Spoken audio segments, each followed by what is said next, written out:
اللہ اللہ۔ قوم عاد ایک ایسی قوم تھی جو بڑی طاقتور تھی۔ 40 ہاتھ جتنا قد، 800 سے 900 سال کی عمر، نہ بوڑھے ہوتے، نہ بیمار ہوتے، نہ دانت ٹوٹتے، نہ نظر کمزور ہوتی، جوان تندرست و توانا رہتے۔ بس انہیں صرف موت آتی تھی اور کچھ نہیں ہوتا تھا۔ ان کی طرف اللہ تعالیٰ نے حضرت ہود علیہ السلام کو بھیجا۔ انہوں نے ایک اللہ کی دعوت دی، اللہ کی پکڑ سے ڈرایا، مگر وہ بولے اے ہود، ہمارے خداؤں نے تیری عقل خراب کر دی ہے، جا اپنے نفل پڑھ، ہمیں نہ ڈرا، ہمیں نہ ٹوک۔ تیرے کہنے پر کیا ہم اپنے باپ دادا کا چال چلن چھوڑ دیں گے؟ عقل خراب ہو گئی ہے تیری۔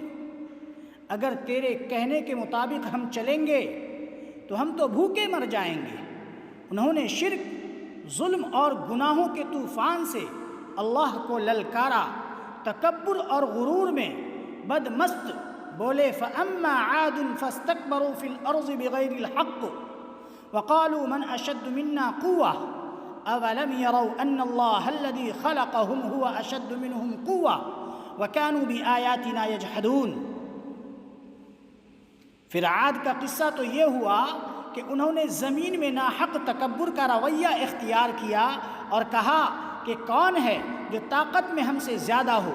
بھلا کیا ان کو یہ نہیں سوجھا کہ جس اللہ نے ان کو پیدا کیا ہے وہ طاقت میں ان سے کہیں زیادہ ہے اور وہ ہماری آیتوں کا انکار کرتے رہے۔ کوئی ہے ہم سے زیادہ طاقتور تو لاؤ نا، ہمیں کس سے ڈراتے ہو؟ تو اللہ تعالیٰ نے قحط بھیجا، بھوک لگی، سارا غلہ کھا گئے، مال مویشی کھا گئے، حرام پر آ گئے، چوہے بلی کتے کھا گئے، سانپ کھا گئے، درخت گرا کر اس کے پتے کھا گئے۔ بھوک پھر بھی نہ مٹی، نہ بارش ہوئی، نہ قطرہ گرا، نہ غلہ اگا۔ پھر تنگ آ کر اپنا ایک وفد بیت اللہ بھیجا۔ ان کا دستور تھا کہ جب مصیبت آتی تو اوپر والے کو پکارتے، جب دور ہو جاتی تو اپنے بتوں کو پوجنے لگتے۔ بیت اللہ وفد گیا اور کہا کہ ہمارے لیے اللہ سے دعا کرو کہ بارش برسائے۔ اللہ نے 3 بادل بھیجے، کالے، سفید اور سرخ۔ اللہ نے فرمایا ان میں سے ایک کا انتخاب کر لو۔ انہوں نے آپس میں مشورہ کیا کہ سرخ میں تو ہوا ہوتی ہے، سفید خالی ہوتا ہے، کالے میں پانی ہوتا ہے، کالا مانگو۔ کالے بادل کا انتخاب کیا۔ اللہ تعالیٰ نے فرمایا واپس پہنچو، بادل بھیجتا ہوں۔ وہ خوشی خوشی واپس آئے، سب لوگ ایک میدان میں جمع ہوئے۔ بادل آیا، وہ ناچنے لگے کہ اب بارش ہوگی، قحط مٹے گا، کھانے کو ملے گا۔ کیا پتا تھا کہ وہ بارش نہیں، اللہ کا عذاب ہے جو تم ہود سے کہتے تھے کہ لے آ جس سے ہم کو ڈراتا ہے۔ اس بادل میں ایسی تند و تیز ہوا تھی کہ جس نے ان کو اٹھا مارا، ان کے گھر اڑا دیے۔ 60 ہاتھ کے قد اور لوگ تنکیوں کی طرح اڑ رہے تھے۔ ہوا ان کے سروں کو ٹکراتی تھی، اتنی زور سے ٹکراتی کہ ان کے بھیجے نکل نکل کر منہ پر لٹک گئے۔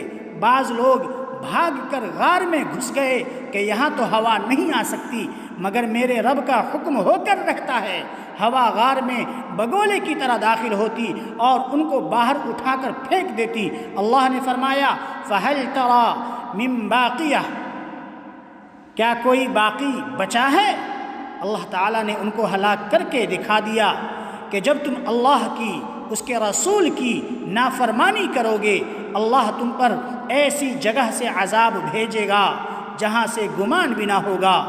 سوچنے کی بات ہے کہ جو گناہ قوم عاد نے کیا وہ گناہ ہم نہیں کر رہے؟ کیا ہم اللہ کی حدوں کو پار نہیں کر گئے؟ کیا ہم نے اللہ کو اپنی نافرمانی سے نہیں للکارا ہوا ہے؟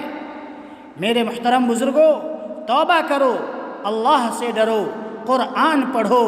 جن گناہوں کو جن گناہوں کو ہم معمولی سمجھتے ہیں اللہ نے ان گناہوں پر پوری قوم زمیں بوس کر دی ہیں۔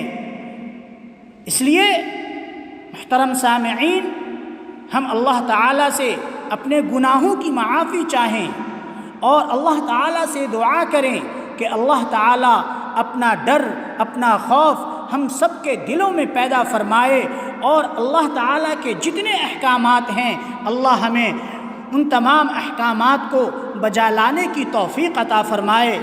وآخر دعوانا ان الحمد للہ رب العالمین۔